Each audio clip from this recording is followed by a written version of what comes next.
You know, we named this episode Windy City Karl. Yo, Karl, what's Chi-Town like, man? For those who don't know, let me offer this.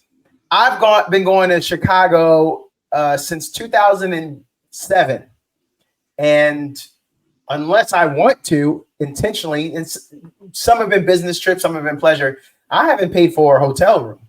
I get to couch surf from here to there, all the way up to Munderline, which is right on the border with Wisconsin. Like I might be saying that wrong. I haven't stayed there in a while, but I got a homie in Cicero. He's like, hey, that couch is ready. I don't think people know that there seems to be some great hospitality and just amazingly nice people in Chicago. That's what I say. That's how I project. But what can you tell us, Karl?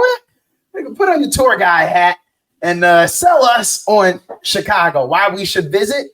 And you could get into Taste of Chicago, but why Chicago, Karl? So let me tell you, man, thank you for, titling it the Windy City. I'm born and raised from Chicago. I grew up on the West Side. I grew up 2 blocks from the United Center, where it's the Chicago Stadium for me. Yes. Where the Bulls played. I used to park cars. I used to work for the Bulls, Blackhawks, Chicago Sting, Cubs, White Sox, Bears. I did all of that. But one of the things that anything better than a trip getting ready? Nope. For a long journey where our podcast released a new epi, searching for a fade fiend, new fixation. Giving this a subscribe is the same sensation. Started with the day ones, they gave us fuel to support the season. Could have been anywhere in the world, but you're here for a reason. Notification bells, text friends, all to let you know. Check your Bluetooth, connect, talking with Donato. Welcome in, everyone. Episode 198, Windy City Karl, with our guest, Karl Spencer. Yo, Karl, wait a minute. Karl, I want to start with this before we get to anything. Karl, is it true that when you're part of 100 Black Men of Austin, you can't go everywhere? Because they always look at the streets is always watching, right? Man, you gotta be professional like all the time, right? Yo, let me tell you, first and foremost, man, thank you for having me on the show. It's an honor to be here. But yeah, man, it's let me just tell you, man, I'm old school. I'm married. I got 5 kids, man. I stay in my lane. I do what I do. But I think, just in terms of the organization and what we do, man, I think, I always tell the brothers, listen, do the right thing, stay on point. You represent all of us, man. So when you go out in the streets, you do the right thing, man. So yes, I can't tell them to do that and I'm not doing it. So I do it every day. Yes, sir. Yes, sir. The reason I wanted to start there, I started with a little bit of jest, a little comedy there, which you caught, and I like where you went because that brings me to where I'm at. You always have to be on as a professional, Karl. The streets is watching. The streets, I know people, the streets are watching. Hold on now. It's in my pocket. Stay with me though. Karl, when you have the opportunity, how do you get a young guy's attention to want to listen? Because that 20-year-old, that 22-year-old, when he graduates, man, he trying to old head. Now you ain't trying to 5 kids, man. You don't understand old head. How are you getting that to them? So here's the thing, man. Like, truth be told, man, I still look young. I don't look 54 years old. God, no, you don't. No, man. But one of the things I do, man, I just let them know that they're human. I treat them how they want to be treated, and I just keep it real with them. I let them know that we're on the same level, and we just talk brother to brother. And then from that point, I insert little nuggets to let them know that yes, I'm an adult, but at the same time, I give them that level of respect for them to have a platform for them to say whatever they want to say to me. And I think that's where the connection comes in with these young folks. Is that the other thing is too, man. I grew up in the streets of Chicago. I grew up on the West Side. And so I still live by some of those things that we did back in the day, and it still holds true today, is divine order. You respect women, don't touch children, you don't do anything on Sunday, and you treat people how you want to be treated. And so I've always been that way of just having that mindset of just doing the right thing for the community, but then also letting them know that you have a voice, but don't get this twisted. I'm gonna respect you till you don't respect me. You know what I mean? Yeah. That's so for those who are picking up what you're putting down. And my leaning with my questions, you're so involved with the community. So you are an alpha member a member of Alpha Phi Alpha, for those who don't know, Fraternity Incorporated. 100 black men, 5 kids. You got a day job. And let's be clear now. I got a 6-year-old granddaughter or 7-year-old granddaughter, man. Good so grief, and a grandchild, which takes on a whole nother level because grandmas, grandpas, y'all gotta be around. Like, no, man, listen, I'm not I'm Pawpaw. Anaya, Anaya, I love you, girl. Pawpaw. That's what she called. I like that. I might steal that. I hope one day I can get a chance to be a Pawpaw. I like that. So how do you fit it in? How are you getting all this done, Karl? Because some of us, we want to get out. We want to be a part. Maybe we want to be a part of 100 Black Men, but bro, we can't make what? You got meetings twice a month or twice a week? Like, how are you getting this all in? So I just want to give a shout out to my wife, Gayla Winnery. I wouldn't be where I'm at today if she wasn't supportive. With my full-time job, president of the 100 Black Men of Austin, having 3 adult children, having 2 sons that are 8 and 10, and then having a granddaughter, and then being a husband, right? And it just takes up a lot. I travel for work. I'm a recruiter for the University of Texas. And so I'm always on the go. But I find that it takes a strong woman to support me for me to be able to do the things that I do. And so I got to give her flowers on this one, because let's be real. If she told me, Karl, you need to shut all this down, guess what? I'm gonna have to shut it down. Like the lights will be cut off. Oh man, like it is what it is. But the thing of it is, what I would tell you is, I'm doing God's work. Let's just be clear. This is not Karl's work. This is not the 100 Black Men of Austin. This is not Alpha Phi Alpha Fraternity Incorporated. I'm doing what God has ordained me to do. Yeah. And I never waver from what he asked me to do. And so it requires me to assess things before I move. But he gives me that opportunity to do things that I never thought I'd be able to do. And so having all these things that I do in my life right now, without him, I'm nothing. And of course, without my wife, I'm nothing. And so literally, I just know that I'm doing God's work, and he's blessed me tenfold as it pertains to my children, in terms of my health and my wife and my family and, the community. I'm just trying to do what he would have me to do.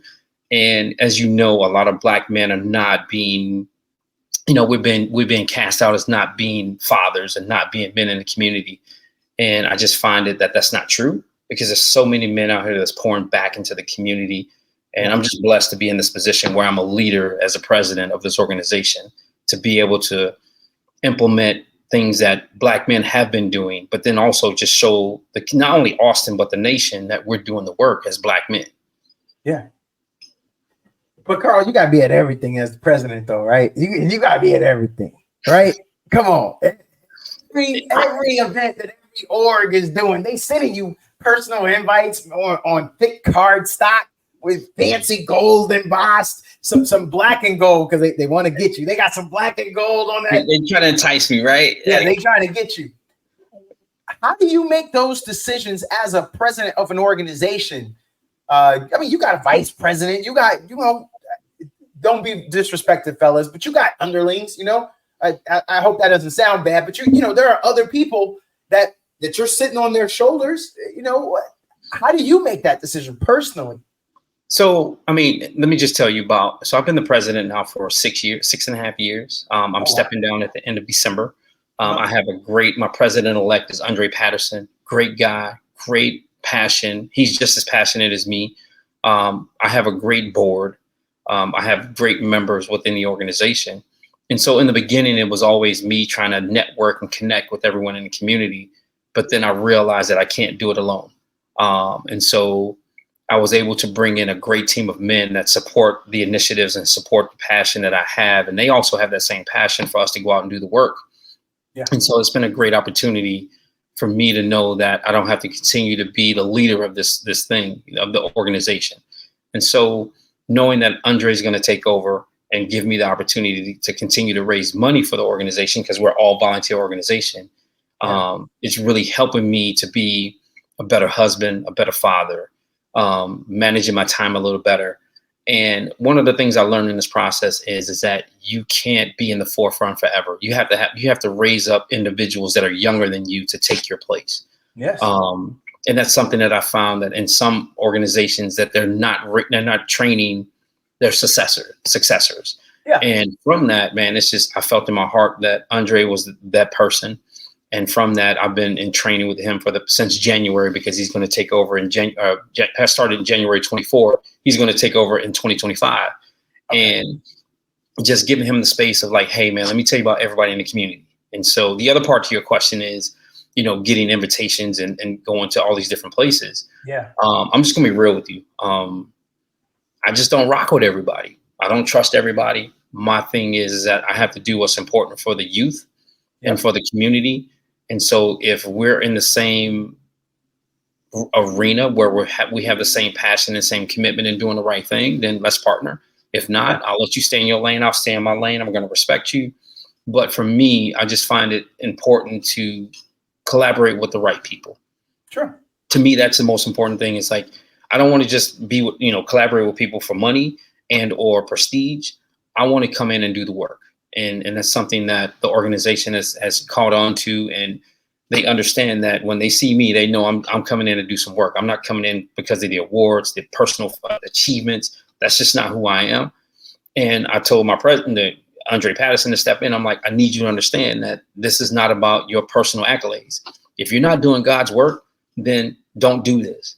Another piece of this, man, and I just have to say this, is that if we're going to walk like men of God, some of the members, I tell all my members, even prospects, if you're cheating on your wife, you're selling drugs, you're doing something that you don't need to be doing, this is not the organization for you, because we have to be accountable for everything that we do. And so trust and believe I'm doing the best I can for my family. I'm not stepping out here doing anything crazy. I'm just doing what I got to do for the community and doing it the right way. How do you make decisions on the new people that are coming in? I mean, you just can't take everybody because they got a doctor in the front of their name or PhD at the end or Esquire, because let's be honest, they may not have the time. They've already be stretched a little thin. Or is that even an item of consideration? Are y'all asking the hard questions? And I don't know your method, but in the interview, are you asking them, hey, what's your timeline looking like, brother? You got time for us? Can you make it in? I mean, here's the thing, man. I think the first thing is we want to make sure that you are doing the right thing, and doing the right thing for you personally first. I think that's the most important thing. If you are taking care of yourself and doing everything that you're supposed to be doing, then from that point, we need to find out if you have enough bandwidth to step in to do work in the community. I do know I have a lot of members that are older, like brother LL Holland. He's a precursor for UT. He's one of the first Blacks to go to the University of Texas. He's been one of my long-standing members. He pays his dues, but I don't expect LL Holland to do anything. Matter of fact, I tell him don't do anything. He's done the sweat equity to where he can sit back and watch the fruits of his labor through the organization, right? Yeah. I have some men who are very busy with their families. I get it. You want to pay your dues, right?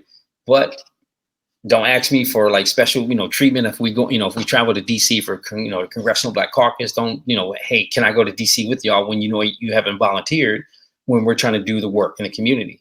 Right. And so I think it's really just a matter of where we want to meet you where you are. And if you fit within that mold, then let's go together. Let's go together. If not, then all money ain't good money. No, understood. You're 250, stay over there. We Gucci. Like, we don't need no beef, you know what I mean? And so I think I'm always looking for brothers who is going to allow us to have that safe space for where if we speak to each other and we talk to each other about, intimate issues, whether it be personal, professional, or whatever, that safe space stays within the organization. So that's one of the things that I try to, we try to talk to our members about is like, listen, you want to be a part of this has to stay in-house. You know what I mean? I feel like as Black men, we really don't have a lot of safe spaces, especially within our personal relationships, our professional careers.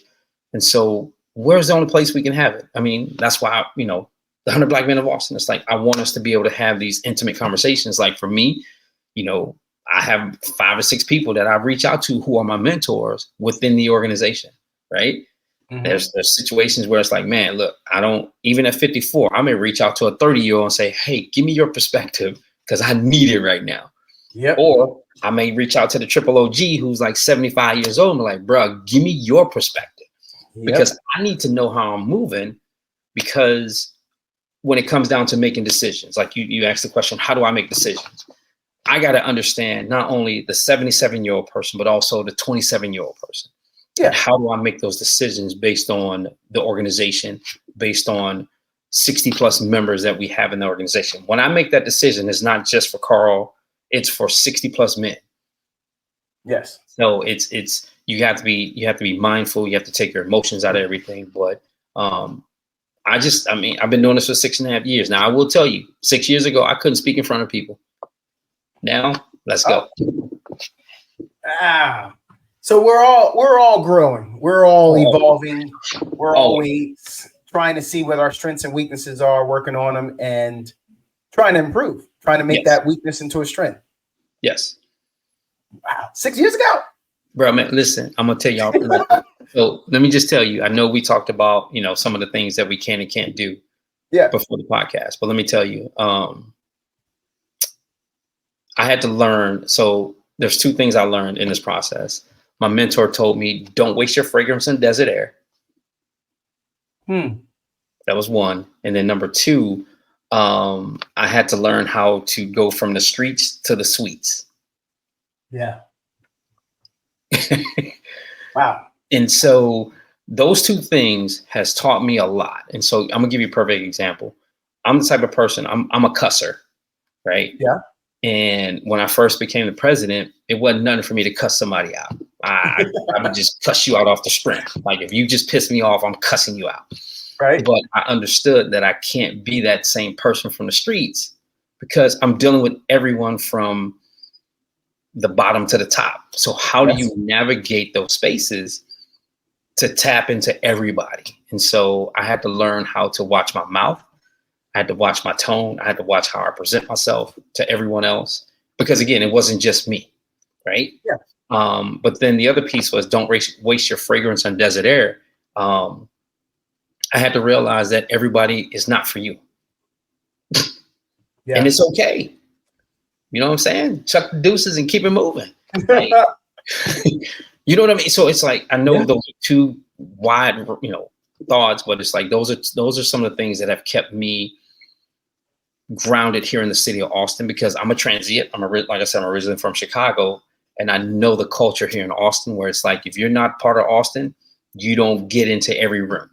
Yep. Right. So for me, I'm not going to try to get in that room. I'm going to keep doing the work in the community. And when you want me in the room, you'll let me in the room. Until then, I'm going to keep doing what God has for me to do.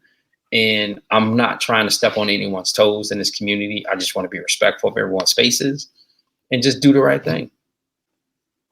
Karl, let's get back to, we named this episode Windy City Karl. Yo, Karl, what's Chi-Town like, man? For those who don't know, let me offer this. I've been going to Chicago since 2007. And unless I want to intentionally, and some have been business trips, some have been pleasure, I haven't paid for a hotel room. I get to couch surf from here to there, all the way up to Munderline, which is right on the border with Wisconsin. Like I might be saying that wrong. I haven't stayed there in a while, but I got a homie in Cicero. He's like, hey, that couch is ready. I don't think people know that there seems to be some great hospitality and just amazingly nice people in Chicago. That's what I say. That's how I project. But what can you tell us, Karl? We can put on your tour guy hat and sell us on Chicago, why we should visit. And you could get into Taste of Chicago, but why Chicago, Karl? So let me tell you, man, thank you for, titling it the Windy City. I'm born and raised from Chicago. I grew up on the West Side. I grew up 2 blocks from the United Center, where it's the Chicago Stadium for me. Yes. Where the Bulls played. I used to park cars I used to work for the Bulls, Blackhawks, Chicago Sting, Cubs, White Sox, Bears. I did all of that. But one of the things that I love about Chicago is that we're good people. Just don't cross us. We'll give you the shirt off of our backs. Right. But if you cross us, we're done. And so I just come from that cloth of like, I trust you till I can't trust you. But then the flip side to Chicago is that it's very segregated. It's, when you think about the tourist areas, downtown Chicago and in certain areas, you're good to go. But you just can't pull up on the west side and say, hey, I'm in the neighborhood. It doesn't work like that. You have to be invited into the neighborhood in order for them to say, okay, he's good people, let him come or her come. Once you get in that neighborhood and they say you're good, right? They trust you until you cross them. The food is good. I mean, the pizza, hands down, no questions asked. We don't talk about Detroit. We don't talk about New York. Just put all that to the side. I know everybody likes 313 here in Austin, but you ain't had no home run in pizza. You ain't had no beggars. You know what I'm saying? Like, that's just how we get down in the city, right? Then then we talk about Uncle Remus. The chicken where they refry your chicken. Like, they cook the chicken in the morning, then they refry it when you want it, and then they give you the special sauce. I'm just saying. You ever had who can eat refried chicken and it's still good with the mild sauce? I'm just saying, bro. That's all there. I'm just saying. Like, you can't go wrong in my hometown, right? I miss it. Don't get me wrong. I miss Chicago, but Austin is home for me. But every time I go to the crib, I'm pulling up. I'm getting Portillo's. I'm getting home run in. I'm getting beggars. I'm getting Lulu's on the west side of Chicago. If you never had Lulu's with the Italian beef, Italian sausage with the hot and sweet peppers slightly dipped in the juice, come on, bro. Lulu's. First of all, Carl, that was well done, sir. Wait a minute. Was you a tour guide? Like, were you giving Japanese tourists when they came over to watch the Bulls play? You were giving them tours, because brother, that was. Nah, I'm gonna tell you what I did. Donato. If you pay me $5, I would watch your car while you go to the Bulls game. Oh. If you ain't pay me that $5, I told my homeboys do what y'all need to do. He ain't pay me no $5. I'm being honest with you. Hey, no, it's I learned that real quick. My parents are from New York. I used to go out to New York, visit cousins and whatnot. Yeah, big city life. Because I'm not from a big city, state capital, but Chi-Town, New York, Los Angeles, whole different universes is what I like to tell people. Yeah, but let me tell you this, man. I'm gonna tell you something that was real cool, man. Like, so I grew up like 6 blocks where Fred Hampton was assassinated. So to give you some perspective on that, if you watch Judas and the Black Messiah, you know exactly what I'm talking about. That's how I grew up. When the street lights came on, you went in the house. You know what I'm saying? If you did something and Miss Johnson saw you, Miss Johnson whipped your butt and then took you home to your mama, then you got your butt whooped again. Miss right? Johnson always in our business. Miss Johnson's always snitching, right? And so you get into those spaces, right? Like that level of divine order, man. And when I grew up in the hood, and I call it the hood because guess what? My neighborhood was probably one of the best neighborhoods to live in. I lived in Hermitage Manor. Right, like I said, right off of Lake and Ashland.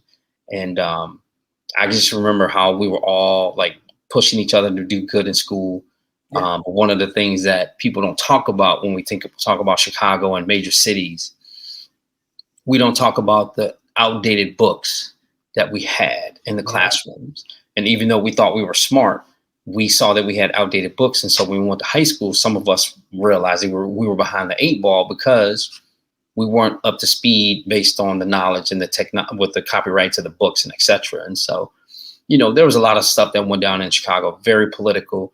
I don't know if you know this, but crazy thing in Chicago was you couldn't be like in the 70s and 80s, the unions controlled the city. So, and then all of the black men couldn't go and be painters and contractors and electricians and plumbers because the Italians controlled the union. So we weren't able to get those jobs without those degrees, whereas Italians and the Irish and all the other white guys were able to get those opportunities to where they can create that financial freedom for themselves, whereas we have to find other means to hustle, to make money, to do what we need to do as men. And so, in one breath, Chicago's cool. But if you've seen The Wire, if you know The Wire, this Chicago is like 2 steps higher than The Wire from Baltimore. Yeah. I have 2 things that I want to get to. I want to go deeper. I want to go deeper on that, though. I can talk Chicago. That could be a whole episode because I had nothing but I do got to do these 2 items about Chicago. For those who've never been there, house music, bro. House music. Where do you rank house music? What? Where you're from, especially when you come to some parties here in Austin, and where do you stand? Where do you rep? So let me just tell you, man, I grew up on house music. You know what I'm saying? When we were getting records from London, I'm gonna take you there. So we were getting music from London in the 80s, like late 70s, early 80s. Yeah. And so when everyone was talking about the whole Studio 54 in New York and all that, Black folks in Chicago and house music, we were getting it in, and we still get it in to this day when it pertains to house music. Matter of fact, I don't know if you know, there was the house picnic that just took place this past weekend. That was yesterday. No, I didn't. The house picnic is like Southwest Airlines raised their prices because folks is coming from all over the country to go to the house picnic in Chicago. If you've never been a part of it, bro, it's off the chain. It's all day. DJs playing house music all day. Percolator, White Horse. Like, bro, I can go there with you. You know what I mean? So house music has always been part of my culture. I still listen to house music to this day. And, I didn't get hipped into hip hop until 1986 with Scott LaRock and, KRS-One and Eric B. and Rakim. But prior to that, it was, Marvin Gaye, it was Donny Hathaway, it was Farley Jackmaster Funk, Hot Mix 5, WBMX. I can go on, bro. Like, that's just what we did. You know what I'm saying? We put the strap radio, the boom boxes on our Schwinn bikes, and we used to ride to the lakefront, listen to house music with our little tapes, cassette tapes. I can go there with you, bro. Yeah. Man, you got me wanting to go down a path there, but I like that though. I like it. How come people don't leave Chicago, man? They ain't a lot of you out there. That people, is it because it's such a big city and there's so much there? Because a lot of my people, they treat it like it's the center of the universe. Them jokers don't leave, Karl. And I'm just kind of curious, why? How come people don't leave? So there's a couple things that I want you to think about. Now, where are you from, Donato? Virginia. You're from Richmond, Virginia, but I'm a VA dude. 2 up, 2 down. Okay, that's what I'm saying. So here's the deal, right? You have people that are comfortable, that never left their communities, never left the neighborhood, lived in the same house most of their life. All they know is that community. They don't know how to step outside of that box. Yeah. Right. Whether it's greatness or not, they rather not step out of that box.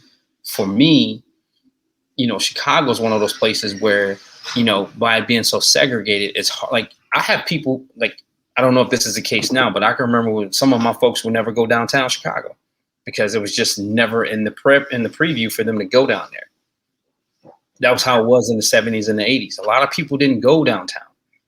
I mean, we all went downtown for Easter. Like, we used to go kick it for that. But you never left your community because a lot of time you couldn't go to other communities. And so you had to stay in your lane, basically, right? There's only certain places you can go: grocery stores, hospitals, churches, liquor store. You know what I'm saying? There's just only certain places you can go. Like, it's funny, right? So growing up in Chicago, like, I couldn't go on 63rd and Halsted because I was in the Blackstone territory. I could never go to 63rd and Halsted. I'm 54 years old. I still feel some kind of way about going to 64th and 64th, even though I'm not in them streets. But you don't play around like that. And so a lot of people now, the flip side of it is people just love Chicago, just like people love Austin. They're like, hey, I love the east side of Austin. This is my hometown. This is my family. This is where I want to be. And so you be in that space of like, yo, I'm just comfortable where I am. And they never leave. Now, I will tell you now, I left Chicago and the food just ain't the same. What we getting our healthy conscience, and you talking about other places like the food mecca is Chicago, and other places too worried about ingredients. And let me ask you a question. See all these Texas folks, they put rub on their ribs. We don't put rub on our ribs. What y'all doing? What y'all doing? Wait, hold on. What y'all doing with them ribs up Chi-Town? What y'all doing? I can't tell you. You got to go there. You got to go to the crib. You know what? I haven't had ribs up there. I don't even know. Nah, I don't think I've done any barbecue. Nah, I haven't. We never. Wait, no, we put some stuff on the grill, but that's just a couple of burgers and dogs and whatnot. Man, I ain't never. Okay, great. See, Carl, that's why I do this, bro. You just gave me. I'm excited about my next trip to Chicago now because now I know what I want to do. So I'm gonna tell you what you're doing. Have you had rib tips? Yes. Okay then. So you never had rib tips before until you went where? Wait a minute. I'm gonna give you two places. I don't know. I got this one place. Okay. Kansas City. Yeah. Wait. Maybe Carl, St. Louis. Carl, you know you live in Texas, right? You about to, man, they about to knock on your door. They coming. Carl, they coming. You sure you don't want to add one more, Carl? You don't want to say 3? Carl, they're coming for you. No, for real. Let me tell you something. Texas, y'all use all these rubs. You put all this rub stuff on the meat. Yeah. We don't do that in Chicago.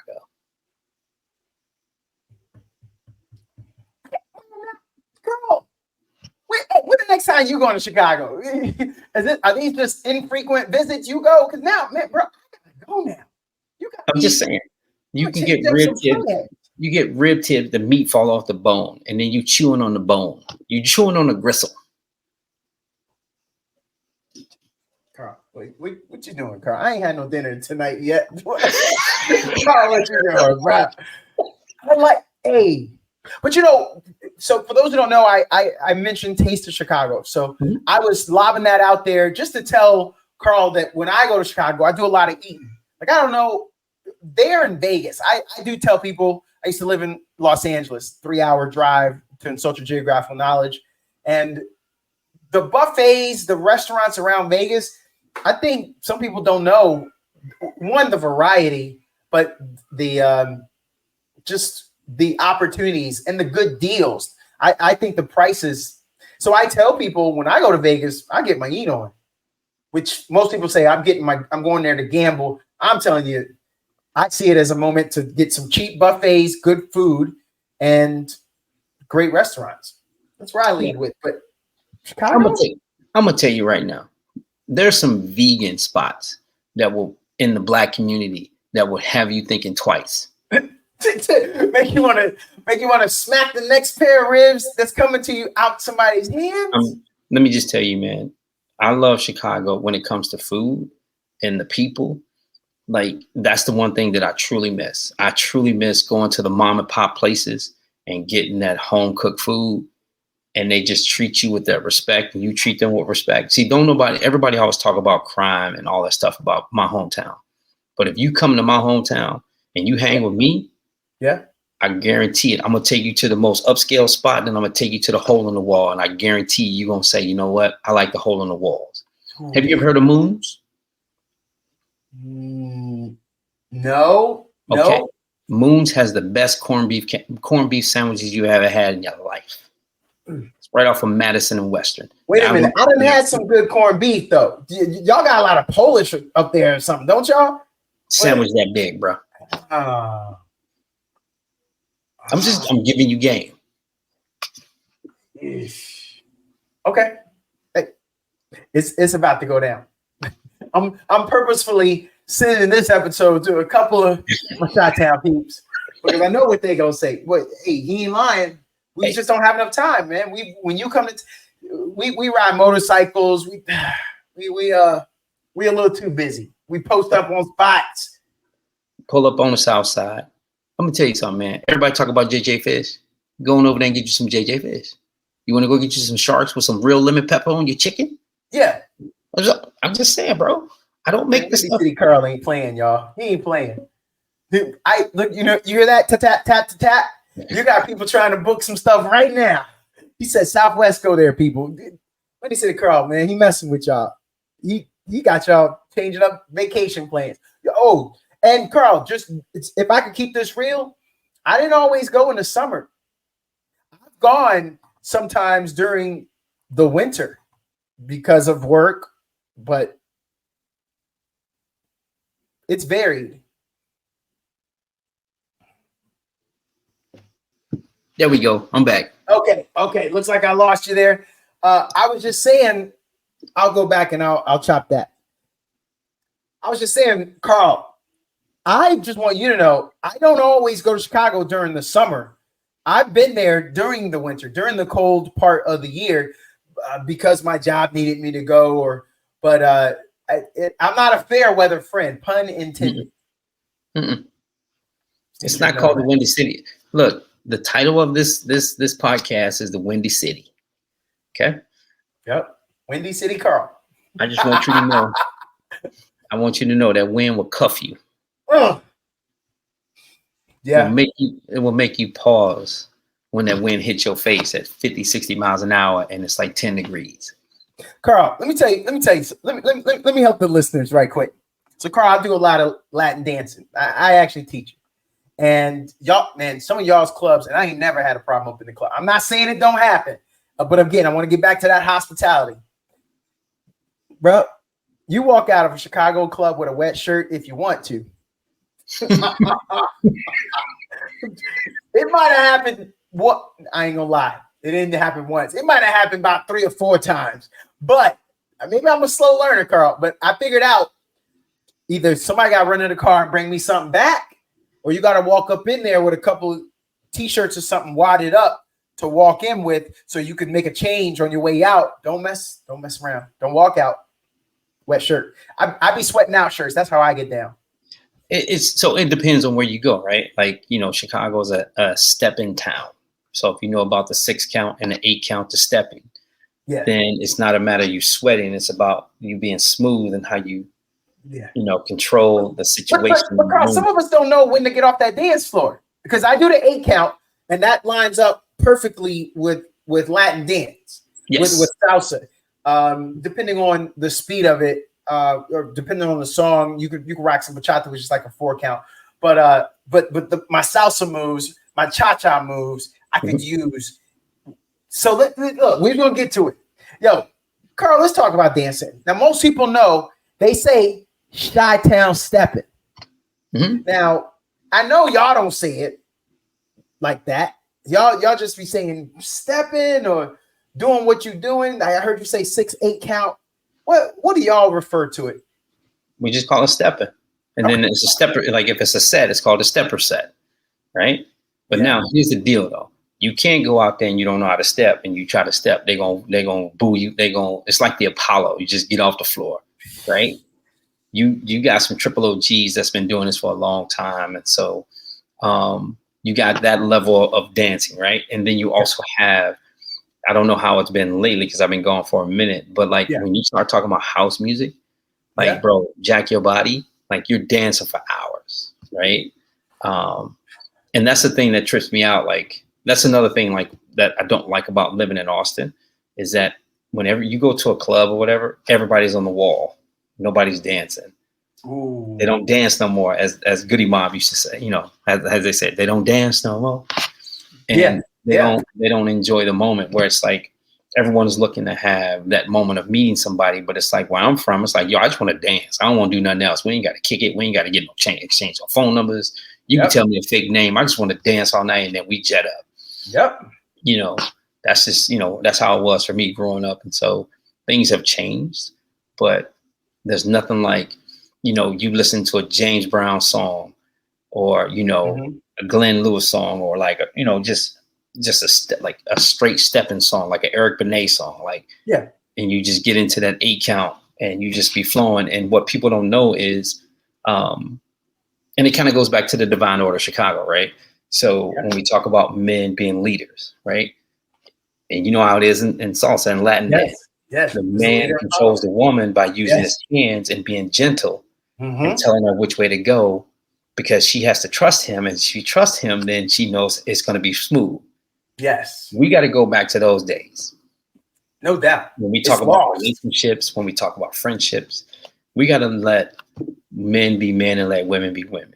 You know what I'm saying? Yes, sir. Karl ain't lying. He ain't lying into this microphone. Karl, what was Karl Spencer like in high school? Was you an athlete? Was you voted most likely to succeed? Were you class clown? Who were you in those high school years? So I'm going to get a little serious with you. Okay. So basically,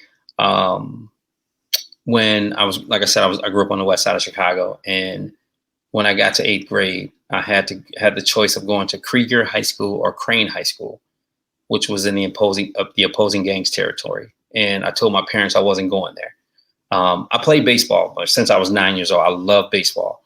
And I'll never forget this. I want to give a shout out to my man, Anthony Johnson. I haven't spoken to him in years, but I have to say this because I wouldn't be here today if it wasn't for him.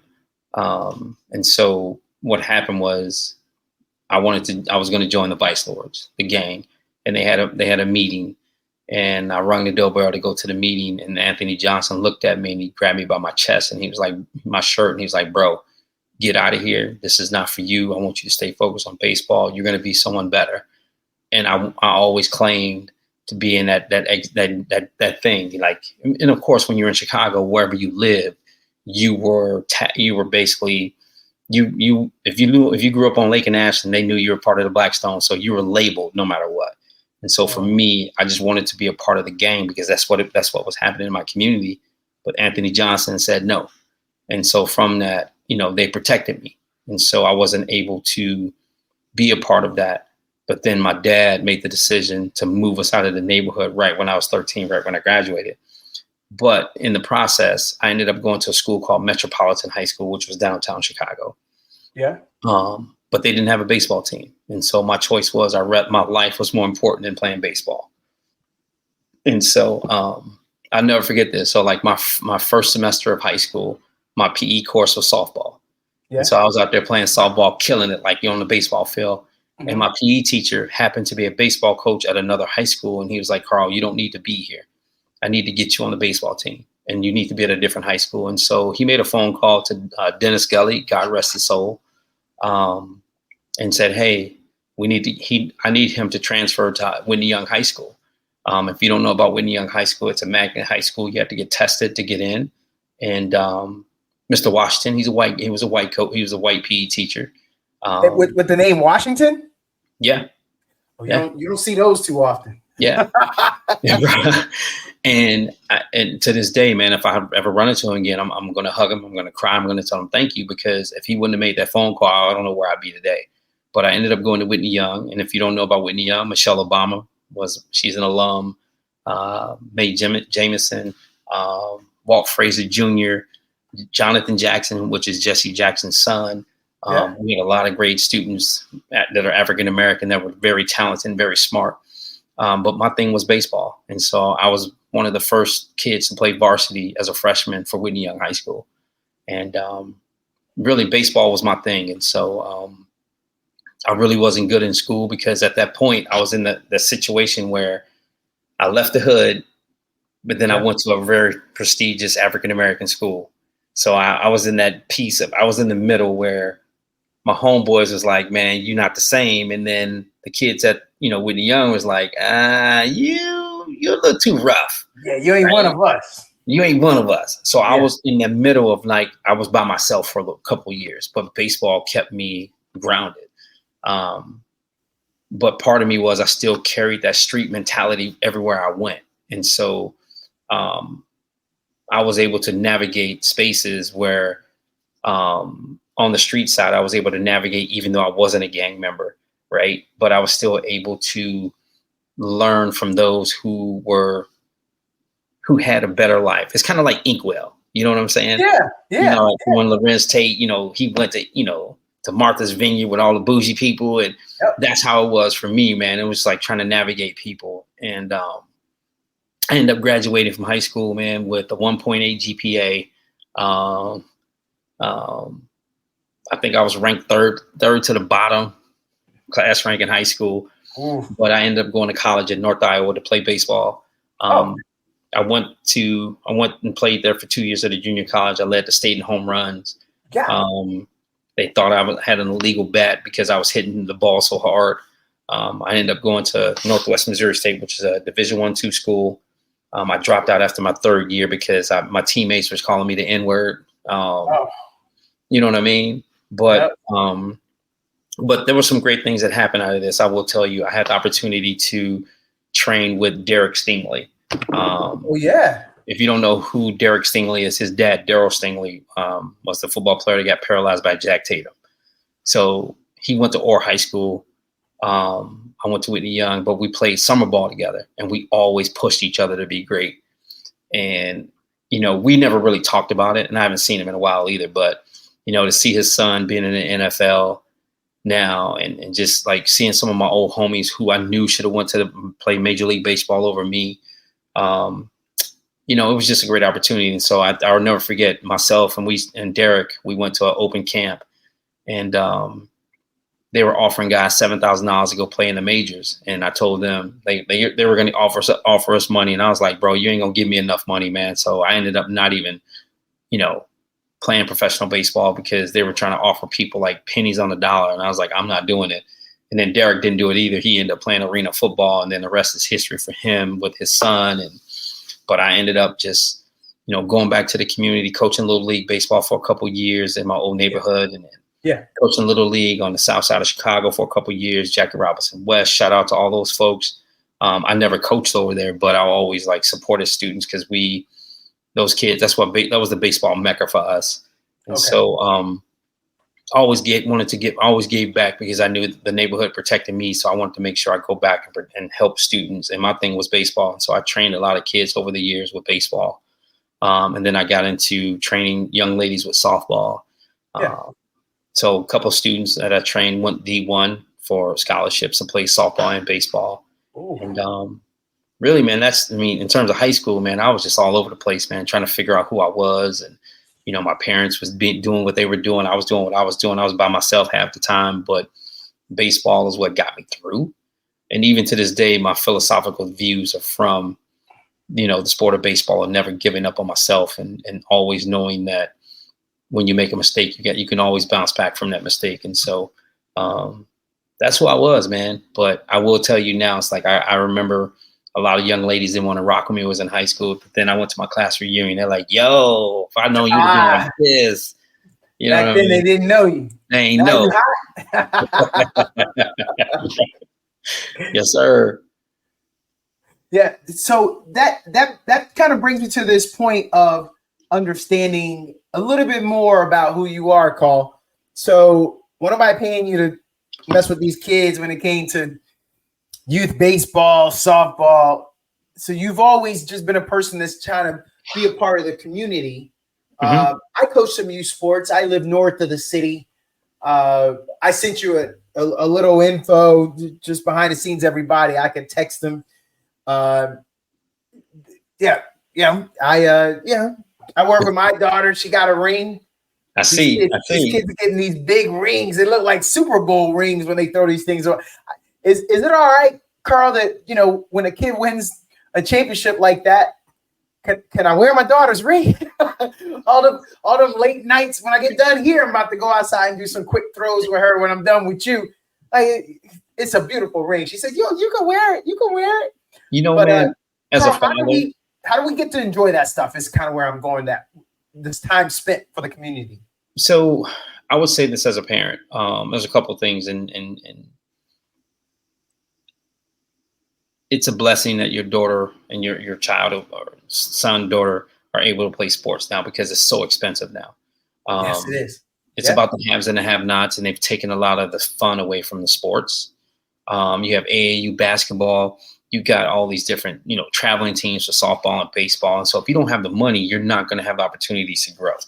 And so for me, for you, I would say, if you know your daughter or your child put in the work, wear the ring. If your child ain't put in the work, I don't believe, I'm old school. I don't believe in just giving everybody a trophy. You got to put in sweat equity. Me both. You and got me to put both. in the work, and it's funny. I was just telling my sons the other day, I'm like, you got to put in work. When everybody sleep, you got to be putting in work, because that's the only way you're going to be better. And I tell them that goes for sports, your books, education, relationships. You got to put in work when everybody's asleep. And so, yeah, it's a little different. Like, I've started coaching out here in Texas, and I quit after one season because everyone is putting all this money into these sports, and then the parents feel like their kid's supposed to play it because they've spent $1,500-$1,600. And where I come from, it's like, I don't care if you paid $1,500-$600. If your kid can't play, your kid can't play.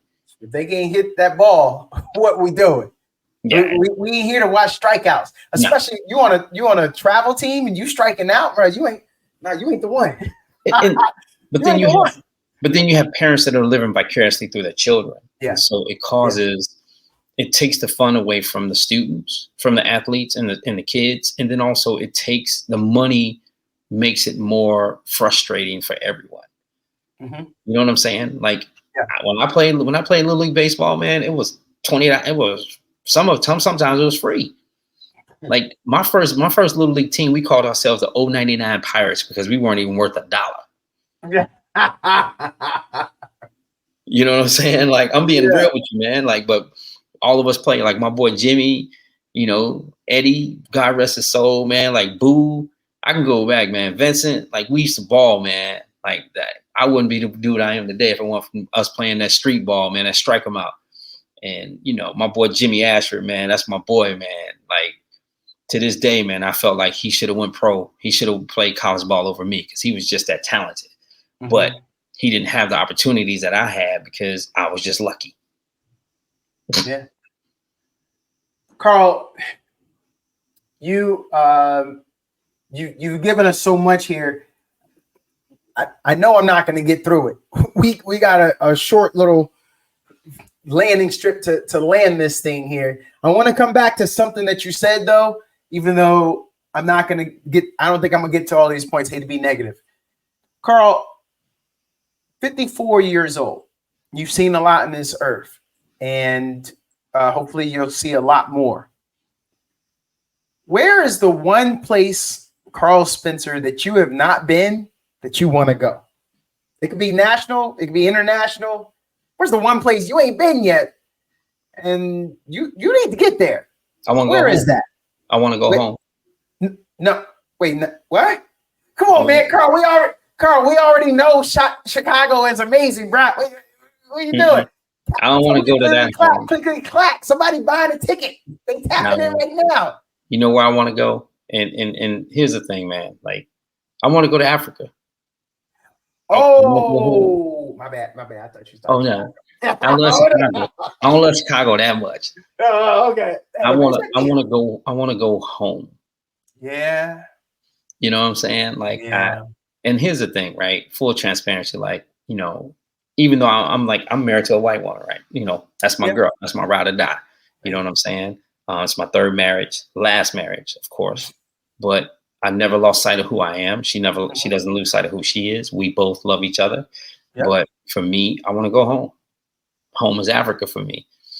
And I want to figure out who my ancestors are in the motherland.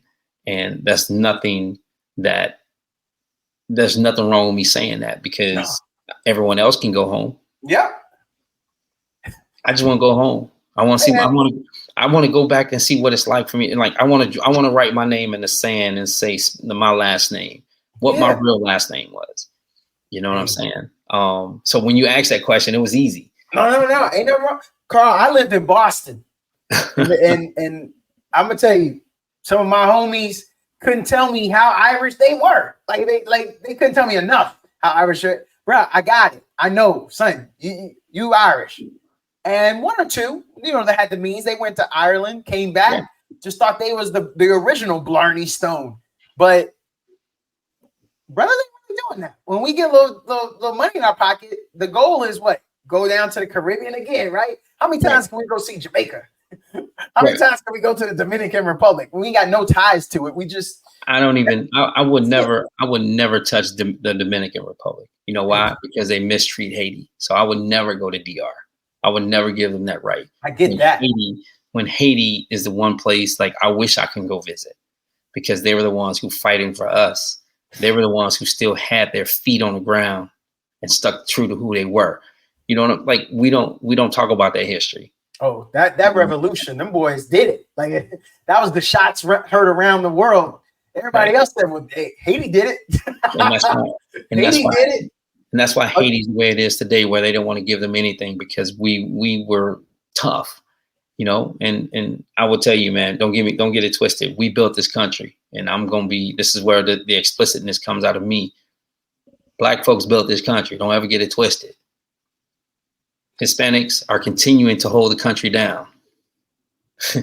Hey, I just need people to understand that's just what it is, man. And you're gonna put some respect on my name.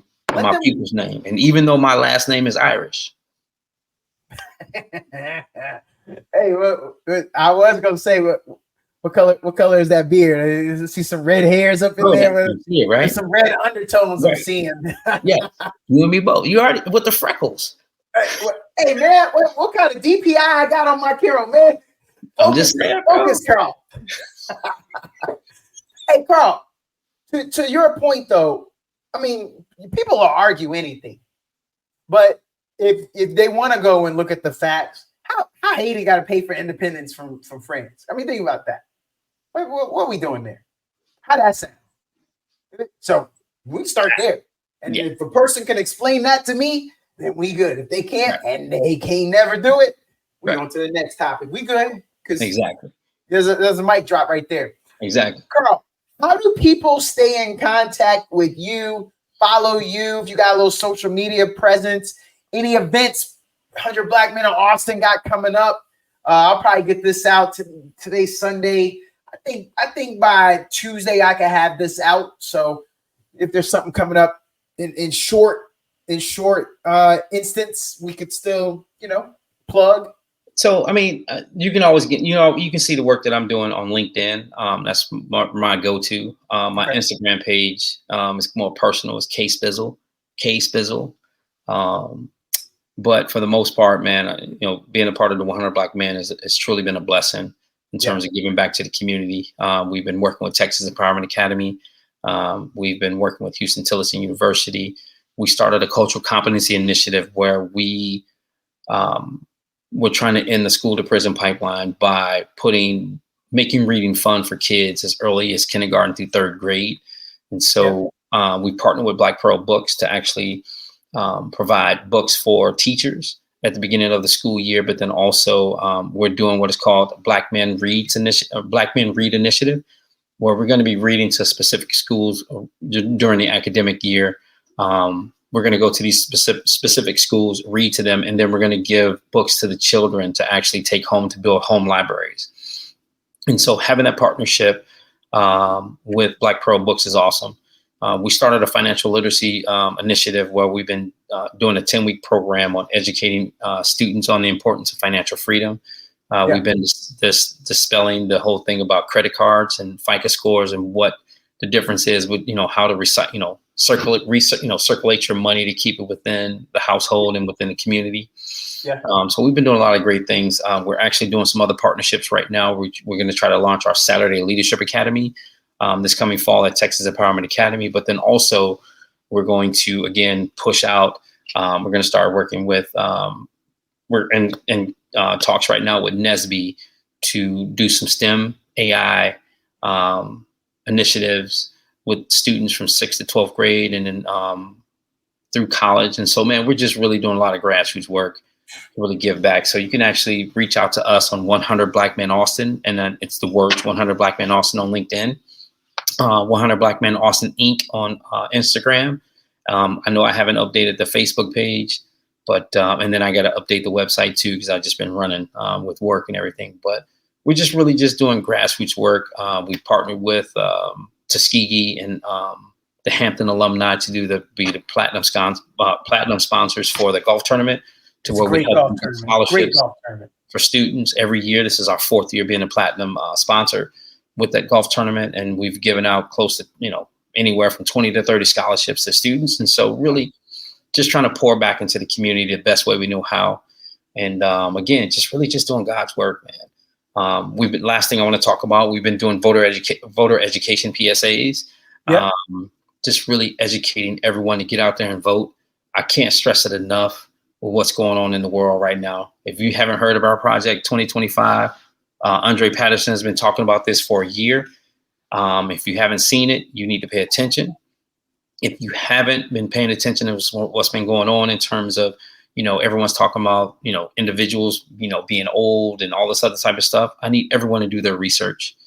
Don't just select people just because they're popular or whatever. We got to be thinking about this on a grand scale to understand that people are trying to take our rights away.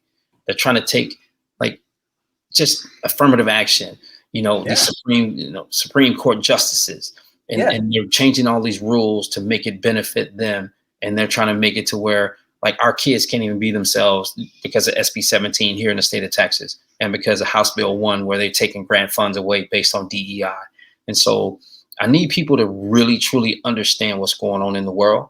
And this is where, again, this is not my 100 Black Men hat. This is not me in my professional space. This is Karl speaking on behalf of Karl Spencer, is that if we don't get out there and understand who we need to vote for, then we're going to reap everything that we sow by not voting. So if those folks who don't want to, who's sitting on their butts and not want to vote, but y'all happy about PPP loans and thinking that you're going to get that stuff again, that ain't benefiting you.